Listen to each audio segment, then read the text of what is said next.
and welcome to Newsfeed on Trust TV. I am Sumaya Abubakar, taking you through the stories trending online that people are talking about and sharing around the globe today.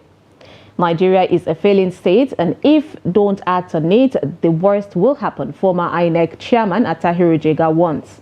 FIFA NFF inaugurates $1.19 million mini stadium in Kebbi State. Don't pull the ladder you use in climbing. FCT Minister Nyesom Wike cautions Governor Fubara and others. The Israel Defense Forces said on Friday it accidentally killed 3 Israeli hostages in Gaza after misidentifying them as a threat.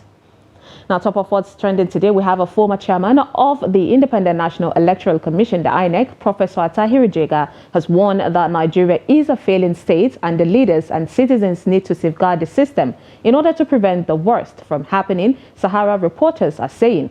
Jega, who presided over the 2015 general election, noted that Nigeria has a coagulated presidential system, which is not the best in the world, while calling on the leaders to reduce the cost of governance. He spoke on Saturday, December 16th, while delivering the convocation lecture at the Bauchi State University, Gado, on the theme Safeguarding Nigeria's Future, Prioritizing Citizens' Welfare and Security Amidst Challenges. He stated, our leaders in leadership positions between now and 2027, we need to put our heads together and have a rational, evidence-based process of restructuring the Nigerian Federation. And to my mind, the major thing that we need to do is devolve power and resources from the federal to the state and local governments. Even if all we do is go back to the way power was distributed in the 1963 Constitution, we should do that. But I think that we should even go beyond that, because we need to reduce the power of the federal government. In fact, that power of the federal government, in which whoever is elected president controls virtually all the resources, beheads the reality. There is fear that if more resources go to the state and local governments, given what we see in Nigeria now, many people are afraid that it cannot solve the problems. But my own thinking is that the more power and resources in the state and local governments, the less attractive the federal government becomes. Then the more people will concentrate in terms of bringing appropriation reforms and development. It is very important that we truly address these issues, he said. A netizen commented, Nigeria has never improved or gotten better since I was born in this country. We are used to seeing the worst. Another person said, Nigeria problem is too much. One president can't solve it. We need to have like 4 to 6 presidents joined together. And someone said, you brought us here since 1999. Abacha was better than what we have now. Next on what's trending, we have the Federation of the International Football Association, FIFA, and the Nigerian Football Federation, NFF, have inaugurated a mini stadium said to be worth $1.19 million in Kebbi. According to Nasser Idris, the governor of Kebbi, led the commissioning of the facility located on Kalugo Road in Birnin Kebbi, the state capital. The foundation of the mini stadium was laid in September 2020 by Atiku Bagudu, former governor of the state. The project is sponsored by FIFA through its Forward program, which aims at providing more comprehensive funding and support for football development projects across the world. Now, speaking at the inauguration, Ibrahim Gusau, NFF president, said the federation will do more to provide facilities to improve the stadium standard further. He promised more efforts to improve sports development across the country. We are going to do more to increase the facilities for the stadium to be of standard than it is now, Gusau said. We're not going to let the youth down, and I urge them to come back to help others that are coming up if they have the opportunities outside the country, he added. The FIFA Forward program also funds another mini stadium in Ugborodo, Delta State. A netizen said, I have seen the pitch. I am still waiting for the stadium. A guy asked, $1.1 million, as in almost 1.3 billion naira. How much kickback did FIFA get? And how much did NFF pocket? Because this can't be more than 300 million naira, assuming that the land was bought. Another guy wrote, what these people are doing is they will show Nigerians all this because you guys can't do anything other than complain on social media. Case closed. Now, so what's trending is amid the political crisis rocking Rivers State, the ex-governor Nyesom Wike has warned politicians not to pull the ladder that they use in getting to exalted positions. Don't pull the ladder that you use in climbing. When you are coming down, the ladder may not be there, and leave the ladder too so that other people can also climb the ladder, Wike said on Sunday, December 17th. Now, Wike, who has been embroiled in a dispute with his successor and incumbent governor governor of the oil-rich state, Siminalayi Fubara, spoke at his residence in Port Harcourt, the state capital, while addressing the traditional ruler of Ogbaland, who had come to facilitate with him on the occasion of his birthday. The chiefs and other members of the traditional institution from Ogba land in Ogba, Egbema, Ndoni local government area of the state were led by the traditional ruler Nwachukwu Nnam Obi III, who sued for peace in the state. In his response, Wike, who is also the minister of the Federal Capital Territory, assured the monarch that he will listen to his advice and that is welcoming to peaceful resolutions. Now, speaking further, the minister debunked claims that the political complication is an ethnic war, insisting that there is no such consideration. A netizen wrote, "This is coming from a guy who did the same thing to Amechi." Another person said, "Godfathering is what is killing them all. Okay, because you helped him get there, you want to use that means to suck him and the state dry. Shame." Someone else said, "Wike should rest and focus on restoring security and fixing up street lights in the FCT, please. He is overdragging this matter." Next on What's Trending, we have the chairman of the Economic and Financial Crimes Commission, EFCC, Ola Olukoyede, has called for legislation against unexplained wealth as a way of checking the criminal activities of treasury looters in the country.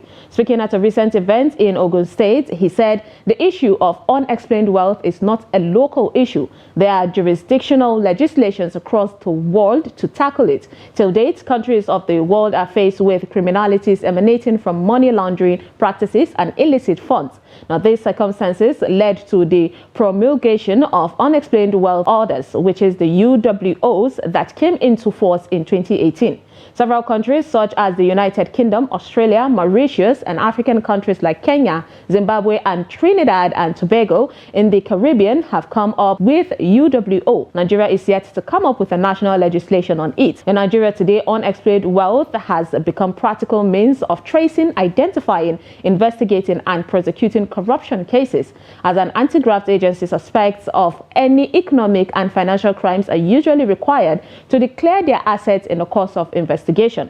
The basis for this is to properly establish their true assets based on their linkage or otherwise to any act of corruption. Owing to the absence of the legislation on the issue of unexplained wealth, the EFCC continues to rely on provisions of Section 7 of its Establishment Act to handle it. A netizen commented, "Yet, every EFCC chairman that leaves office automatically becomes a billionaire overnight, and you are not seeking legislation on that one, or the politicians that are balling." A guy said, "So you arrest scammers and take their wealth and give it to the government that scams the whole country. Impressive." And a guy wrote, "How about legislation against breaches of bunch of promises by the so-called politicians? It's going to make more sense if they start persecuting for failing to do at least 40% of what they promised during campaign." Now, let's take a short break. And when we come back, you will see what Emeka Ike, the actor, said about the alleged battery of his wife. Stay tuned.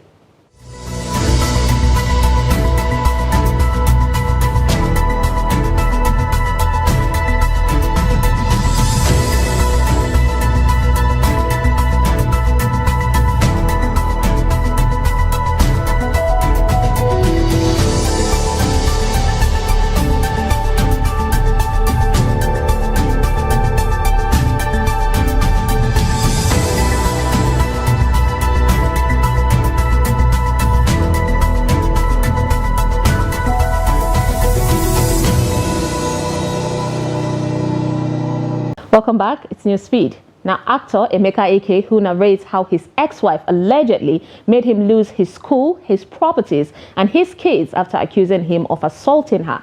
Take a listen at some of the things that he said.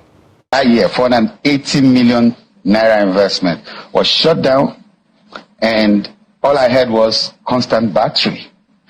I was always saying, "Look, I don't beat this lady. What's going on?" I went on air. I was like, "Come on, I never did. Babe, what's going on?" They say, "I beat you." Do I? No, but you're a star, you know, they can always manipulate things and all that. So I felt I was gullible until I discovered that she was actually the one behind this whole thing. Some ladies are too desperate for marriage lately.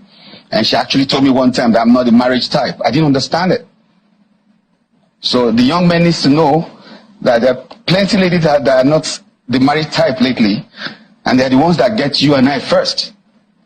The good ones don't show the things, the signs that you want to go to a party with a girl. But these ladies show you everything you want to see, and then when you get into it, there's a lot. It was depressing to find out that the person you were actually confiding in knows that men were coming to your house and was making calls with them and arranging and discussing this thing. And the resolution was blackmail him. I was busy grouping with the blackmail.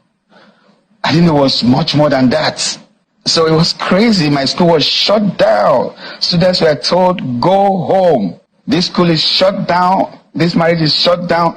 On the same day, I was on air heading for a movie shoot in America. A lady opined, married women don't wake up to accuse their husband of domestic violence. Another lady said, men go through a lot in marriages too, but we are not ready for this discussion. Another person wrote, you could feel the deep pain in his voice. In issues like this one, I would love to hear the other party before drawing my conclusions, but this right here was quite emotional, and if it's true, then I pray he heals. Next to what's trending is Mr. Ibo's family denies reports that his second leg has been amputated. In a statement released on Saturday, December 16th by Valentine Okafor, the family also denied reports that he is battling with diabetes. According to the statement, the veteran actor is battling with blood clotting in his legs. Early last week, a report surfaced of the comic actor John Okafor, aka Mr. Ibu, who had one of his legs amputated weeks ago, has also undergone another surgery. Sources told Vanguard that he has undergone another surgery cutting off parts of the same leg that was initially amputated last month. His health is said to have degenerated to the point that he hardly talks again. However, in a statement released on Saturday evening, the family denied the reports and several other ones that states that he is battling with severe diabetes. Also, according to his children, Mr. Ibu has not been flown abroad for further treatment because the doctors have tagged him not safe for flight. A netizen asked, why do we all believe that until we fly someone out of the country, that is when they will receive good treatment? It is the same Nigerian doctors that you will meet there. A lady opined, I doubt the possibility that he is not diabetic. I wish him well. He has brought us laughter in many ways, and it is sad to see him this way. Another lady prayed, get well soon, legend. Amen to that. Next on what's trending, we have the Israel Defense Forces said on Friday, December 15th, that it accidentally killed 3 Israeli hostages in Gaza after misidentifying them as a threat. The hostages were shirtless and waving a white flag when they were shot, according to an IDF official. The killing adds more grief to the Israeli people who took to the streets of Tel Aviv on Saturday, December 16th to protest the release of the hostages still being held by Hamas in Gaza. In his first remarks after Israeli Defense Forces killed 3 Israeli hostages in the Gaza Strip, the Chief of Staff, Lieutenant General Herzi Halevi, has claimed responsibility, saying that we will do everything to prevent the recurrence of such cases in the continuation of the fighting. The incident in which the IDF soldiers mistakenly killed Yotam Haim, Alon Shamriz and Samar Talalka, may their memory be blessed, is a difficult and painful event, Halevi says in a video statement. The 3 hostages who survived 70 hellish days moved towards the IDF soldiers and were killed by our forces' fire. There is nothing that the IDF soldiers and their commanders in the Gaza Strip want more than to rescue hostages alive, he says. We did not succeed in this case. We feel the deep sorrow of the families for the deaths of the hostages, Halevi continues. Halevi says that the IDF and I, as its commander, are responsible for what happened, and we will do everything to prevent the reoccurrence of such cases in the continuation of the fighting. The shooting at the hostages was carried out contrary to the open fire regulations. A netizen commented, they shot unarmed Israeli civilians despite the white flag and begging because they thought that they were unarmed Palestinians. Only God knows what they do to unarmed Palestinian civilians every day. So evil. Another guy said, the story of Israelites in the Bible wasn't about this Israel. And another person wrote, where are the people that said Israel is their origin so they can do no wrong as per God choosing? This isn't war. It is a genocide, and it is not about religion either. This is pure oppression and a crime against humanity. And lastly, onto a funny video of a baby boy who enjoyed a particular act. Take a look. Okay. Yeah, Matt.